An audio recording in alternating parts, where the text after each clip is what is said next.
घडणीवरील प्रश्न पाहतोय आपण।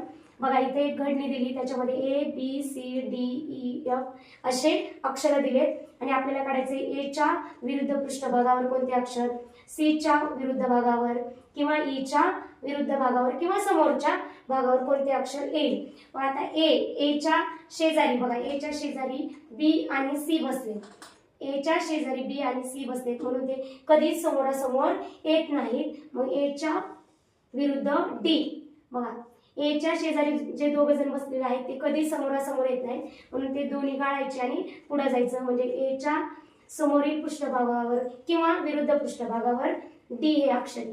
त्यानंतर पुढे बघा, आता आपल्याला विचारले सी, मग आता सी च्या शेजारी बघा, सी च्या वरती आहे बी आणि शेजारी आहे डी, म्हणजेच हे शेजारचे झाले म्हणून हे शेजारचे कधीच दोघं शेजारी शेजारी येत नाहीत किंवा हे दोघं सुद्धा येत नाहीत। बघा सी च्या शेजारी डी आणि ई आहेत म्हणून त्याच्या पुढे जायचं, त्या शेजारच्या दोघांना सोडून पुढे जायचं, म्हणजे सी च्या विरुद्ध एफ, सी च्या विरुद्ध पृष्ठभागावर किंवा सी च्या समोरील भागावरती एफ हे अक्षर येईल। त्याच्यानंतर ई, आता बघा ई इथं आहे, आता उरला कोण, इथं बी, इथं बी म्हणजेच ई च्या शेजारी बघा, ई च्या शेजारी डी आणि सी आहेत, हे दोघं कधीच येणार नाहीत समोर म्हणून ई च्या विरुद्ध पृष्ठभागावर किंवा समोरील पृष्ठभागावर असलेले अक्षर बी।